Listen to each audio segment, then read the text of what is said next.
Daniel, we're live. You're supposed to say something. Right. Welcome to a podcast divided. And I'm Daniel, and I'm a Cubs fan. And I'm Andy, and I'm a Sox fan, and we are also doing Shy Sports Guys podcast, where we'll be talking about all the sports of the day. And we do have a special guest, and we're going to introduce him right after the intro. Cue it, Daniel. Daniel.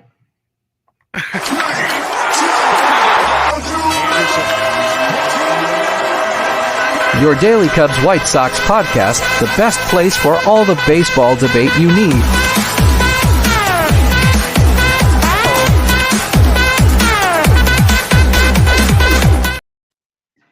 Sorry, we just burned your ears out.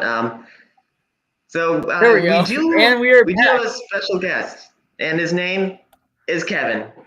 So, boys, how's it going? Welcome, Kevin. Thanks for having me. We're supposed to clap, right? Yeah, I guess we can start with the Bears. So, Kevin, what are your opinions about what you saw today? You know what? What I saw today was, I'd say pretty pathetic. I mean, so I have Cairo Santos on my my fantasy team, and 4 points. It's fine as a kicker, but I think that we could have done a lot better, especially against the Saints, because they're a pretty average team. But I mean, you know what? We're the Bears, so what can you do? Yeah. Okay. So I think one of the glaring problems with what I saw today was actually Tyson Bagent. Now, in my opinion, he is a great backup, but I don't think he's a starter because he threw a couple nice dimes, but he also had a few interceptions. So I don't know what to think about him anymore. I think just like what our pal Evan says, and yeah, Ethan's here. Yeah, welcome. What our pal Evan says, I think he might be a fraud. No, I definitely agree. I feel like he's a one-time Willie, if you will. He had a great game for his first game, and then it kind of just went downhill from there. And I would much rather have Justin Fields. I mean, he's definitely shown spurts of like really good play, but I don't know if he's consistent enough to be the full-time starter for the Bears, especially if they want to be a good team. Yeah. I mean, he's fantastic for a backup. Like, I'll have him as my backup QB any day of the week, but I don't think he's good enough to be a starter yet. I mean, he can compete, but I don't know if he's good enough to make the Bears into a good team or even a decent team. Yeah, no, that's not going to happen. No, I definitely. The only thing I can think of is that he's an NFL quarterback. Yes, his job is to throw footballs. Yeah, I mean, there's not really much you can do. Like, he came from a D2 school, right? And he was a great quarterback. He's a great backup. But I think the problem is like straight up consistency, like Daniel said. He played well first game, and he did good. And then everyone started going crazy. We were like, oh my gosh, Tyson Bagent. He's my new favorite quarterback. He's going to carry the Bears to the Super Bowl. And we talked a lot about this in third period. And I've talked about this with Andy. I don't see him carrying us, or I don't see him being our starting QB. Yeah, me neither. I think when Fields got injured, even before Bagent played a game, I renamed my fantasy team Tyson Bagent Fan Club, and now today I recently renamed it to Caleb Williams Fan Club because of our new quarterback that's coming in the future, Caleb Williams. So we're probably gonna move on now. So okay, one thing I have to say about Caleb Williams. Okay. Caleb Williams did say that if a bad franchise gets the first round pick, such as the Bears, like if we get the first round pick, he's gonna stay in college for another year because he's still a junior. He could still stay in college for another year. And like a bad franchise, and we are a bad franchise. I've talked about this with other people, but we are a bad franchise because like we don't have like I mean we do have a disgustingly bad team, but our history of the franchise and all the downs and down lows, it's just not going to work out for him. And he said that if a bad franchise gets the first round draft pick, he's just going to go to school for another year and wait for like a decent franchise to draft him. Yeah, I didn't even know that, so I might have to rename my team Drake May Fan Club. So, yeah. We all know. I have no idea. He's a quarterback. What is he? Quarterback. He's a quarterback. So the Bears might switch from Fields? Possibly. I mean, I've never even heard of the guy. But I don't know. I definitely understand not going to a bad team because your career could just be really not good. If you're surrounded by no weapons at all, how can you perform good enough? But, yeah. So, Kevin, one of the main reasons why we had you on here is because you are quite the expert on basketball, and we are not. We don't know a lot about basketball.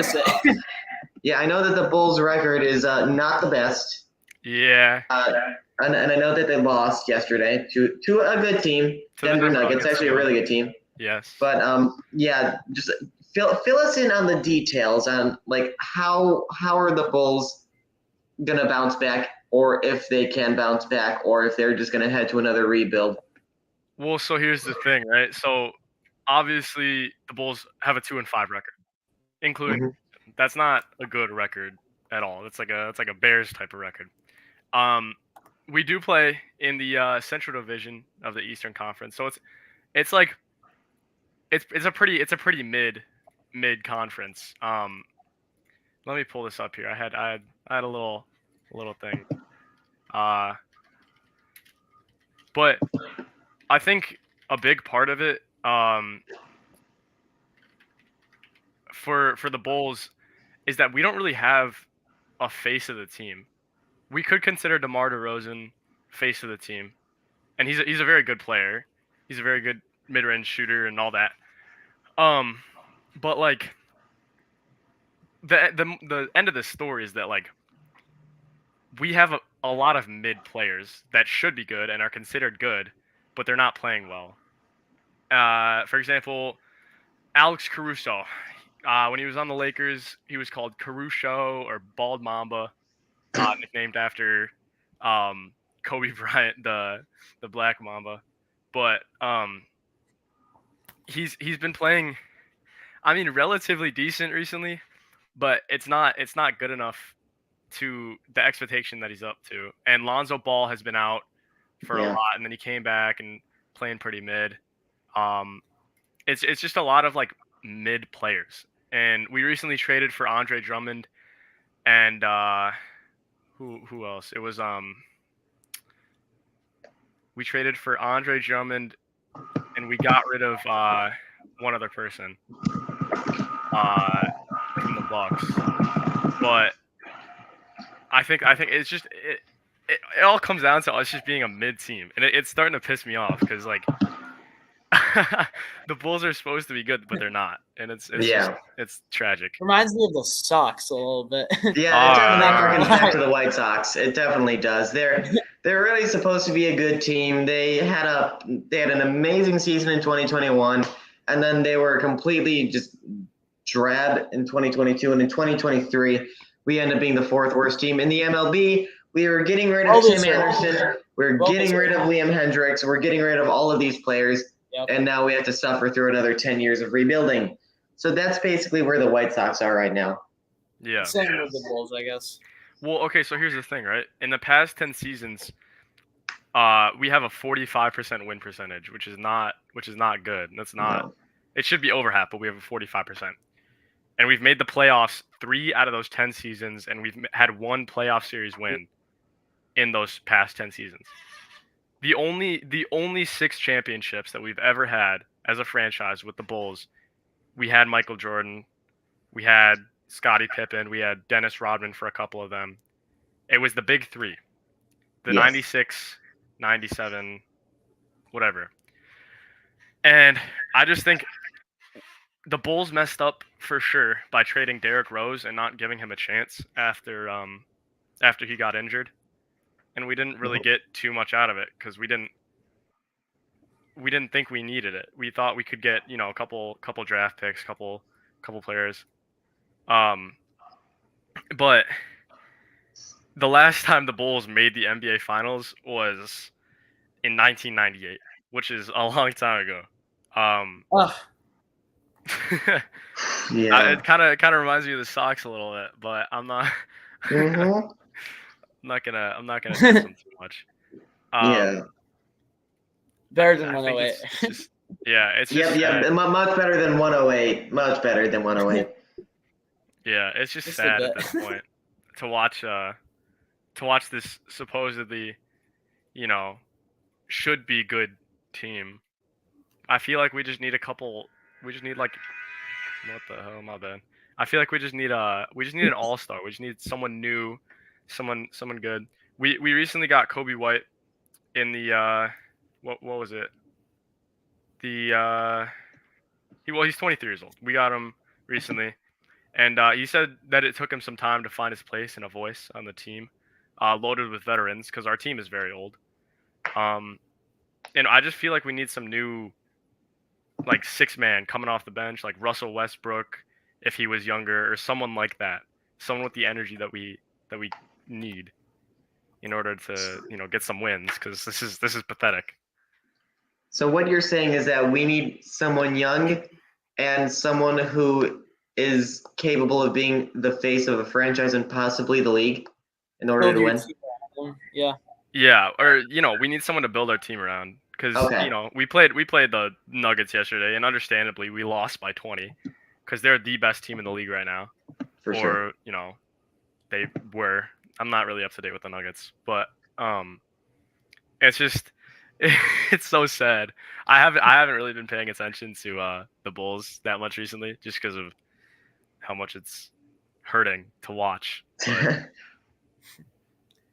Yeah. I'm looking at the games right now. The only game, okay, so the only two games that they won, let's see here. They won one against the Raptors, 104 to 103. So that was only by 1 point, and then the Pacers, 112 to 105. So not that great teams. We're barely winning, and to all the good teams like the Nuggets, we're losing by 20. The Mavericks, we lose by almost 10. Pistons, we lose by 16. Thunder, we lose by 20. This has not been a good start to the season at all. We are clearly scraping the bottom of the barrel here. So maybe we will get someone who can be the face of a franchise, but it's not going to be for a while. yeah, and I was hoping, to get Cooper Flag or someone in an upcoming draft, someone good, Cam Boozer, someone like that, of that caliber. Yeah. I don't know if it's gonna happen, but maybe we'll suck enough to get a first round, pretty high up there, first round draft pick. But it's not looking good, at least for now. Yeah. So Kevin, would you say that the Bulls are in a full rebuild phase? Definitely, like, no shot that they can just like turn this around without like a long-term thing where they really have to turn the franchise around, that type of thing? Yeah, I mean, we should be. We are kind of in a rebuild phase to some extent. I mean, we're trading for new players, trading for old players. We're not really building around anyone though. Anyone specific. DeMar DeRozan, Alex Caruso, Zach LaVine, our center.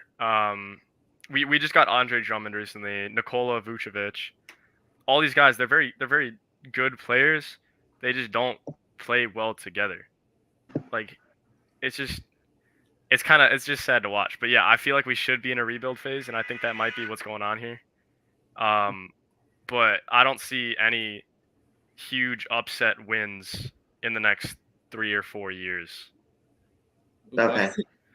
That's a bleak. So the Bulls are in from what I've gathered, the Bulls are in a similar like stance than the White Sox because Yes. we really don't know what to do with what we have. Like, we don't want to put the fans through another rebuild, but we're definitely not good enough to compete. Yeah, absolutely. And not a few trades away either. Not just like add a couple of players and you guys are great. Like, but you have some pieces, but no. Yeah, we have the role players. We have the center Nikola Vucevic, very good player. We have DeMar DeRozan, very good, very good player as well. Forward, guard, whatever you want to call him. It's just we have no one to build around. If we had an all-star caliber player, if we had someone other than DeMar DeRozan to build around, we would play well. And we just received Andre Drummond, which is another very good center. But we can't build around Lonzo Ball. He's not consistent enough, and he's been hurt recently. We can't build around Kobe White because he's way too young. We don't know his potential. Zach LaVine, kind of a vet, but he's been playing less and less recently. It's hard. It's really hard to make those kind of decisions as a franchise. Yeah. I'm going to ask you one more question about the Bulls. I don't know if Daniel's going to ask you any questions about the Bulls, but I'm going to ask you one more. Okay, and I can relate to you with your answer because I know it's going to be a negative one. What's your opinion on Jerry Reinsdorf, the owner of the Bulls and the White Sox? I think he's a pretty horrible owner. He makes some pretty awful decisions, but it's also not all his decision. It's sometimes the GM or whoever else. Mm-hmm. But I think he's been pretty awful, and I don't think he should be juggling two different teams in Chicago, because that's got to be, Yeah, and I believe he's in his late 80s. I'll look up his age right now. Jerry Reinsdorf's age. He's 87 years old, so not competent to own any franchise, any major sports franchise, let alone two in a major sports city like Chicago. So anyway, I think we're gonna, unless Daniel has any questions. I have some small things, nothing really big. Like one thing I guess I'll ask. This is not the best question, but a little something. But how much would you say it will take? Like, how many years would you project until the Bulls are a playoff team? Just in the playoffs. Till the Bulls are a playoff team? I feel like we're going to have a whole new set of players. I think that's a very, hard claim, and I think it might be a little controversial. But in recent years, we haven't been playing well, and we haven't been, living up to expectations. And, Kobe White and all these new guys, they're finally starting to set in. And I think once we rebuild and take it through that, as opposed to trying to go straight to the playoffs or not trying as hard, I feel like it might take 5 or 6, 7 years to even be a contender or even be looked at for something like the playoffs. That's rough. Okay. Yeah, I mean. Also, my last little thought, I was thinking about you guys said about owning the two franchises. Owning a sports franchise takes up a lot of money, and I mean, has Jerry Reinsdorf been really cheap with the Bulls? And I don't know, Andy, if you think he's been cheap with the White Sox. He's been cheap with the White Sox. He has been cheap with the White Sox. He is not. He's not let any contract over $100 million come to the team yet. Okay, he is cheap with the White Sox. Kevin, I'm very triggered at Jerry Reinsdorf. That might be factoring in, owning two teams, you're gonna spend a lot less on each team because it's not your only team, right? Does that factor in? So Andy, let me ask you this: what is the average salary of someone on the White Sox, or something like that? It's definitely below average. I would say about maybe 50 to 4. I'm not really a big salary person, but I would say that the average good player who's supposed to stay with the White Sox would get paid around a 70. Actually, no. Maybe like a $50 million contract. Our largest contract in history is around $75 million, which is nothing in baseball. And it's Andrew Benintendi. Yeah, Andrew Benintendi, he was not good. Not even a star. Yeah. So even though our contracts are so low, all of our players are still getting overpaid. Mm-hmm. Yeah, I'm looking at the thing here right now. It says 24, 17, 13, 12, 5 million. Yeah, so the average salary on the Sox is, I think, a lot less than the average salary on the Bulls. And like I mean, so basketball and baseball are two very different sports, and I'd say basketball probably has a bigger audience, considering I'd say it's more fun to watch. Oddly, but yeah. Let me see. I can't find it right now, but I'd say the Bulls probably has a bigger salary cap, considering basketball has more audience and it's more, in my opinion, more fun to watch. So I don't know if he's being cheap. I'm not really up to date on that, but what I will say is he's made some pretty bad decisions. It's sad, it's depressing, but it is what it is. Yeah, it almost seems like he should choose which team he'd rather run and run it to the best possible extent. And I think if you guys if you have no more basketball questions for Kevin, we can transition to some baseball. Well, I've already said what I needed to say. Reinsdorf's stupid. Everyone wants to sell the team. If you go to Comiskey, you'll hear sell the team chants and gunshots. So, Daniel, let's continue to the Cubs. So first of all, some very breaking news about the Cubs that I was just. I'm sure I'm going to deny it. Right before we started the podcast, I found out about this. They are potentially going to sign Aaron Nola, who is a really good pitcher, who was a pitcher for the Phillies. He's been a Cy Young contender almost every year, one of the best pitchers in the game. He's going to be definitely, in my opinion, over Steele and lead the Cubs rotation as an ace. And he's also going to be, on the downside, very expensive, and he might not even want to come to the Cubs because, I mean, he loves Philadelphia, and why would you not as a player? And also, if he wants to stay there, will he even consider a contract with the Cubs? And can the Cubs even give him enough money where he has to take it? That's like the most recent thing. But some other things, obviously, Juan Soto rumors have been going on for a while now. I mean, Juan Soto is a guy who would be a game changer, star player for the Cubs. And it's not happening. I think there's a good shot of it happening. But, I don't. I really don't. I mean, Juan Soto should want to come to the Cubs. I mean, why wouldn't you want to come to the 2024 World Series team? I mean, come on. Like, Daniel, no.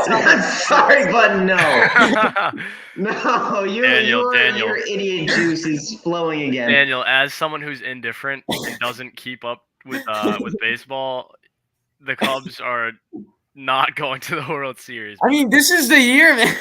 You say this every year. It never happens. I mean, here's the thing, right? Here's the thing. Okay.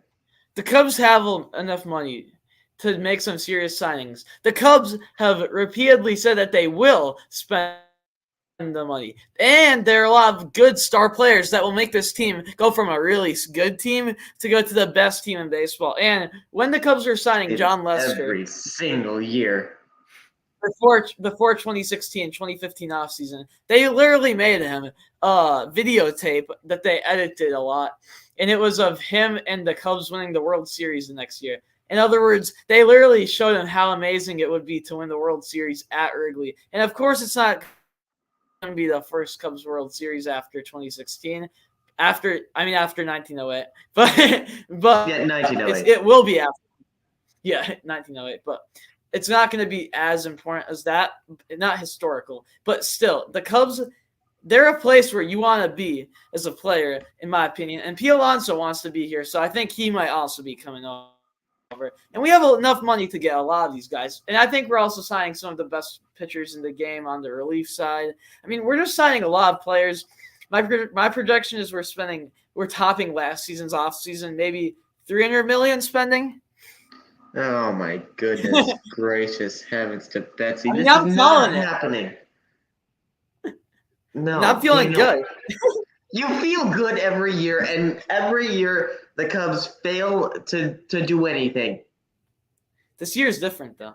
Like we That's showed what I say every year.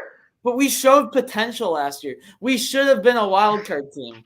We But should. you weren't. You choked the season. But that's just you because had we had no bullpen. 92% chance to make the playoffs. The A's bullpen would have done better. The A's bullpen would have won us more Then games than our bullpen. bullpen pieces. Who cares about Juan Soto and Pete Alonso when your biggest hole is the bullpen? Now, I will think that okay, if you were smart. But we have enough money. If the Cubs were smart, they would sign bullpen arms. They would sign the top bullpen arms, actually. They would trade for Alonso because first base is another hole. And then they would make some very minor adjustments, like maybe sign a third baseman if Candelario decides to dip, maybe re-sign Bellinger, and if he decides to go, sign another okay outfielder that'll mesh with what you have in the outfield, aka Seiya Suzuki, who traps balls, and Pause. and sign maybe a fifth string pitcher because you have an ace in Justin Steele, but you don't have much starting pitching depth. So I think that's what you need, and I think that's what you're going to do. But whilst you make that trade for Pete Alonso, you are going to trade all of your prospects that you worked so hard for in 2021 and 2022. I mean, to be honest with you, it makes sense. I mean, it's a smart take in the sense of fill the hole and then fill the gaping hole of bullpen. However, Pete Alonso, even though he's probably going to hit 40 to 50 home runs this year unless he falls off, he is still not the type of player that is a superstar. And if the Cubs really want to go all the way, I think Juan Soto should be that superstar which the Cubs build around because he is a game changer. He is the type of player who, if you sign, I mean, obviously we can go Ohtani too, but good one. I mean, I'll take him. I mean, I'll take Ohtani. Not gonna lie, but no, just no. That's not happening. Let's just say, moral of the story: the Cubs aren't going to win the World Series. They're not going to go to the World Series. They're probably not going to go to the playoffs. Okay, bro. Thank you. Let's be real. I'm being. No, you're not. You're being a Cubs fan. Being a Cubs fan is the opposite of being real. Well, here's the thing. Right? the most I can try to be as real as possible. We have a decent shot at making the playoffs. You have to give us that. Okay, decent. But will you? No, because you're the Cubs. And you're going to find a new way to choke the season away. It doesn't matter if it's a fan or if it's injuries or if it's, I don't know, a meteor or if it's just a lack of skill. You guys are going to find a new way to screw everything up because you are the Cubs. Imagine a Bartman moment with me. Daniel, you literally look like Steve Bartman. You act like Steve Bartman. You are seemingly the reincarnation of Steve Bartman. Yeah. I'm surprised you weren't born on October 14th. I'm at a game in Milwaukee, and I interfere when the Cubs are half a game up for first place or something. I can almost imagine that. But here's the thing, right? The point is that the Cubs are being underestimated by a lot of teams. And I hate the MLB for this. No one talked that much about the Cubs when they were the best team in baseball. No one cared except for Cubs fans. The Cubs are the most because they're tired of hearing the Cubs fans say that, oh, we're the best team in the MLB. They want to shut you up. You guys are like the Cowboys of baseball. We should be. Everyone should have been hyping us up the whole year until we choked. No one even cared that much. We were so good. You would choke. And what happened? You choked. So yeah, that's what's going on with the Cubs. I mean, what else can you say except for we hope that we can't choke, right? I mean, and that you have literally zero control on what the Cubs do. Therefore, you should just sit back, relax, and watch the Cubs pass on all the free agents. That's not what's going to happen. I mean, you have to admit we're at least going to try to sign. I think you're going to have an okay offseason. Okay. But like last year, you thought Bellinger wasn't that good of a pickup. You probably thought last year that there were like a lot of better guys than Bellinger for the Cubs to sign. And obviously, look what happened. Well, you said that Bellinger was a great signing because you're the ones who got him. And look what happened. Okay, he did good. How did Trinan do? Or MVP. How did Blake Trinan do? Your future ace, yeah. Look.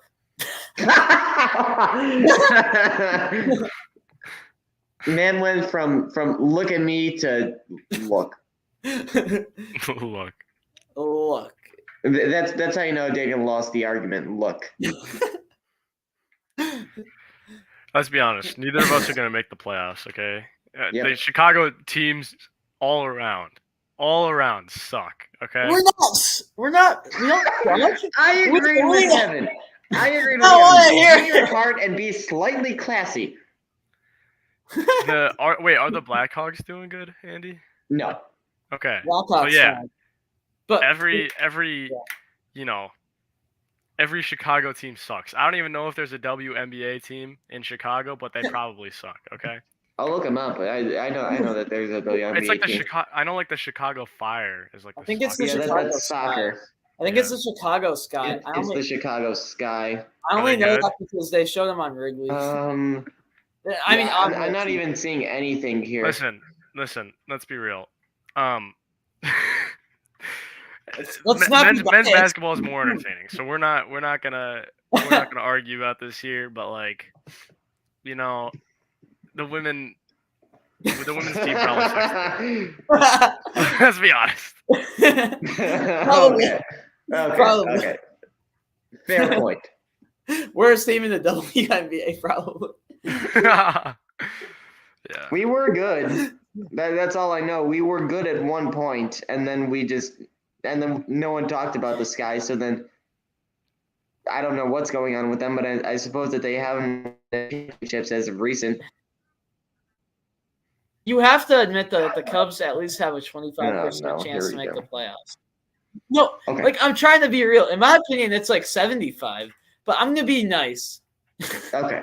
I'm not trying to be understanding. I'll give you 25. I'll give you 25. Okay. That's the White Sox. I'll give you 25. Can we agree on 5 top? That might be 5.5. Okay. 5.5. They're not going to make any moves in the offseason. I know this team. They're not going to make any moves in the offseason. They're not going to trade for any players. They're going to trade away players. And then their minor leaguers are probably honestly going to do better. Because, I noticed a pattern in the White Sox. So, let's say a major league player gets injured. He has not been doing good. And the White Sox as a whole aren't doing good. Then they call up a minor league player. He's like out of the gate, super hot, home run after home run, hit after hit, walk-off after walk-off. And then once he gets accumulated with the White Sox system, then he starts to do bad. So the minor league coaching is better than the major league, is basically what that's alluding to. So, yeah. Andy, I just saw What? I just saw the Cubs sign Tim Anderson. That they signed Tim Anderson or that they might sign Tim Anderson? The article is called "Should the Cubs Sign Tim Anderson?" Oh, honestly, that'd be funny. It would. All right, I have a controversial question to ask. Are we allowed to ask controversial questions? Yes. As long as it's appropriate. I mean, yeah. Okay, yes. What are your guys' actual thoughts on the WNBA? Do you think the WNBA should lower rims? Lower rims? I don't know, dunking stats in the WNBA, so I don't feel as though I'm qualified to answer that question. I've never heard that before. It's been a recent debate in the basketball world, whether or not the WNBA should lower the rims. That would be very humiliating to the WNBA as a whole, I would say. I would say it would make it more interesting. That, or Never mind. Never mind, he says. I feel like it would make it more interesting because there's been like what 4 all-time dunks in the WNBA, all by one player. I feel like if we lowered it by like 5 inches, it would make it a lot more fun to watch. I think it would generate more revenue.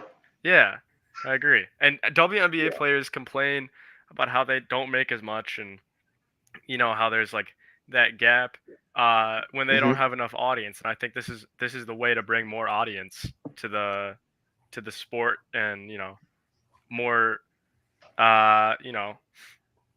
compliance from the basketball community to say, oh my gosh, you know what, these girls are actually pretty good, like, and give more respect. I mean, I feel like that. I mean, I never even have considered this, but I feel like it would actually help if it was easier to score. I mean, in general in sports, I mean, higher scoring anything. Like if a game has more scoring, people are more interested in it. And if it's easier to score too, then it's good. And I mean, dunking is, I guess, I don't know. I know about dunking, and I don't even know anything about basketball. So I guess that would make it a lot more entertaining. And I mean, I guess they can probably jump a lot high, so they should be adjusted to. I mean, I guess some people could take this some people could use this to be just make fun that they can't jump as high in the WNBA, or you could be actually saying it from a positive perspective that this is how we'll make the WNBA more reach a higher audience. Yeah, no, I definitely agree. It's hard. Okay. It's hard to determine which one is which because there's a lot of people who just make fun of the WNBA and just hate on it for no reason. Yeah. When obviously genetics and girls, they're trying their best, and they work just as hard as anyone else. But I think they're too unrealistic with wages and all that. Like Kelsey Plum and all these other girls, they literally traded a WNBA player, Brittany Griner, because she got arrested in Russia. Yeah, I've heard of that story. Brittany Griner got arrested in Russia, and they traded her for someone named the Merchant of Death. What? Is he like a? There was a criminal, a Russian criminal that was caught in the United States. He was sent to prison. His nickname was the Merchant of Death, and the U.S. traded him for this WNBA player, Brittany Griner. Wow. Yeah, that's. You know what? Go on, Andy. Go on, Mom. Okay, so to be a little bit more innocent here, I'm looking at the statistics for points per game, and the most points per game right now in the WNBA is the Las Vegas Aces at 92.8, and for this season in the NBA, Boston leads it with 126.4 points per game. So there is a clear-cut difference in points per game in the WNBA and in the NBA. So maybe to generate revenue and to get a higher score overall to make the game more entertaining, which also generates revenue, I would say that you should make the rims lower. But at the same time, that's going to cause a lot of controversy with the players. So it's a really steep slope, but I think it's something that might need to be done. I agree. If people are too stubborn and too proud and too prideful to have their rims lowered to make the game more interesting, more fun to watch, even more fun to play, then I don't think they should be complaining about salary and wage gaps and all these benefits that NBA players get for just being better. Yeah. I mean, and also the NBA has been around for much longer than the WNBA, and it's it obviously acquires a lot more revenue. It's one of the biggest leagues in the world, and the WNBA is maybe it's definitely I would say a top 7 league in America. Maybe the MLS makes more. I don't know, but what I do know is that the NBA generates a staggering more amounts of revenue than the WNBA. Therefore, they can pay their players a lot more So they really, the people who do complain really just have to do the math and realize that they are in a league that doesn't have the amount of equity to pay their players as much as the NBA. I mean, yeah, it's kind of like, I mean, I guess it's a little bit off topic, but it just came to my mind. It's like kind of similar to like in music, like if you're like at the top of like standard like music, like versus like a Christian musician, like top Christian artists, like they make a lot less revenue from their concert, even though they're like the top of their industry. And I mean, you just have to accept that you're in a lower industry in the WNBA, and that can change. But right now, you're just in a lower market. You have a lower audience. I mean, it's just all like, I mean, maybe you can build up to it, but right now you're just not in the state where you can make it like the NBA without a lot of things moving. Yeah, and okay, and here's another analogy. So, so this is between the NHL and the NFL. The biggest contract in the NHL is $17.5 million a year. Actually? Yeah, That's and the so biggest low. contract in the NFL is $45 million a year. So obviously that is a huge difference in cap, and Of course. obviously it's because of the NFL generates a lot more revenue than the NHL. So and I don't see any NHL players complaining about that. Well, there's one thing that's small about what you just said, and it's like not that. I mean, you're still right, but a little bit to a lower extent, just because in the NFL you have to remember that the quarterback is so important to a team that he's going to make. Like if you're like different positions make a lot more, but I mean if you're a quarterback, the best quarterbacks obviously are at the top of the salary, and that's because they influence the game more. But still, like if you look at baseball, for example, like compared to the NHL. Like they're making a lot less, and I'm surprised by how low that NHL number is actually, because Blackhawks tickets are a lot more expensive. Well, that's because it's a lot less seating. Really? Yeah, like I think Soldier Field holds like 3 or 4 times more people than the United Center. How much? I know the United Center is like 18,000, and Soldier Field. Let's see. That's trash. How are you? And you have built bigger stadiums. They should. Let's see. Soldier Field. You can't operate a pro sports franchise with 18. I mean, I know minor league stadiums that I go to that have 8,000. That's actually huge for a NHL NBA arena, and Soldier Field holds 61,500. 61. Well, that's football. Well, one thing about football is that it's you can like people like in football a lot more than in other sports to sit far away.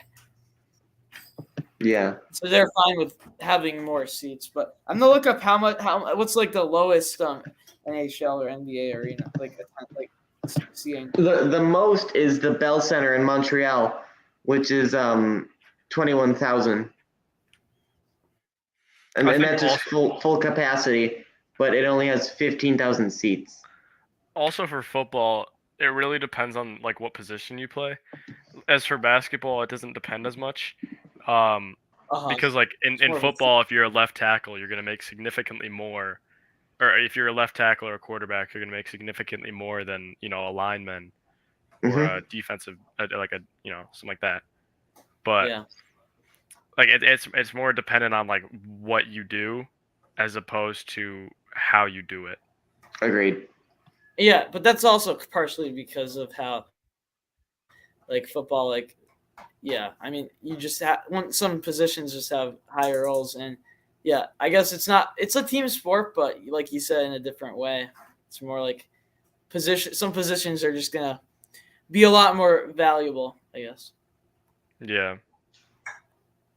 Kind of what you said. So, and you think we covered the NHL? I have not yet, but currently with the Blackhawks, they are they don't have the best record. They're 4-6 right now, and they're losing 2-1 to the New Jersey Devils, who are 6-3-1. So the Devils are a great team, but no one's really looking at record right now. The Blackhawks are still rebuilding. The goal is still a top draft pick. The only thing that Hawks fans are looking at is Connor Bedard's production, and oh boy, is this man producing. He has had a goal in each of his last 3 games. He's on fire. I can look up Connor Bedard's points right now. Who was that? Who was that one guy who was supposed to be like the GOAT? Is that Connor Bedard? Yeah, that's Bedard. Cool. And okay, so Connor Bedard, he's played 10 games and he has had 7 points. That's not bad for a rookie. And especially counting the fact that he has 5 goals. He had a kind of slow start in the first week, but as of recent, he has been picking it up. And I've seen some of his goals. It's hard to describe. He doesn't have like any crazy like spin moves or deking. Or like a really ferocious slap shot off of the defense.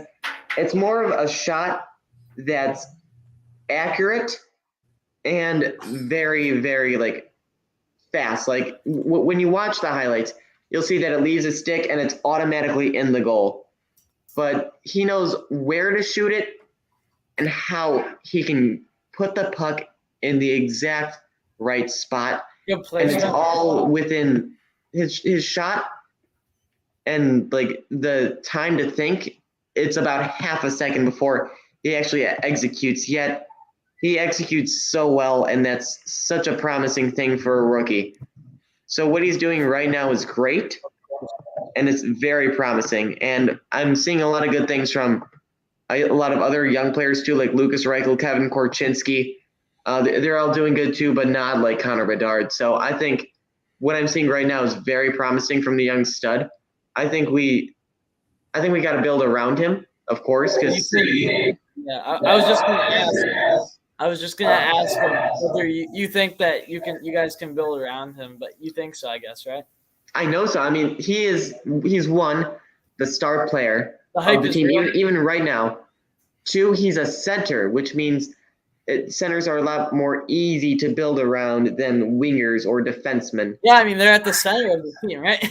yeah, and they have another job that any other position doesn't, and that's taking the face-offs. And Jonathan Taves, our former first-line center, he was the captain of the team, and I think Bedard not only is a great player, but he has the capacity to be a great captain. And hello, Ethos. Yes, the Rangers did win the World Series. Congratulations. But if you watch some of Connor Bedard's interviews, he is so fit to be the captain of this team and of any team, really. He has leadership abilities. He has abilities to tell the team where to go, what to do, and how to do it. And everyone in that locker room looks up to him, even though he's the youngest person there. So when he's in his prime, he will surely be the captain and probably the greatest captain in the league. And I hope he can be the greatest player in the league, but that's going to be a while before that happens. But what we're seeing so far from him is unbelievable. But I believe it because he's Connor Bedard. He just needs time to develop. Yeah. It's like any other sport. You know, every young player needs time to develop. Every young player has potential that they could reach. And I think Bedard's potential is sky high. And I think from what I've seen so far, he could definitely reach that in the small sample size that we've had.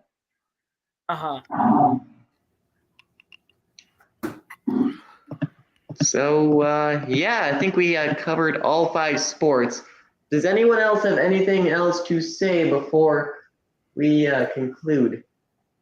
I mean, it was really nice to have Kevin on. Definitely. Thank you for joining us, first of all. Yeah, thank you for having me. You were feel free to come back to Shy Sports, guys, because we obviously don't know too much about basketball, and we have a few people who will be helping us out on that side of things. Yeah, that's awesome. And you're very knowledgeable. I appreciate that. Yeah. And in football. And about everything, really, but especially football and basketball. I appreciate that. Yeah. Thanks for having me. Yeah, that's a wrap, I guess. So thank you guys for being on, and thank you everyone for watching. And until next time, see you later. Later. And go White Sox. Stay frosty and go Cubs. Let's go Go White Sox. Sox.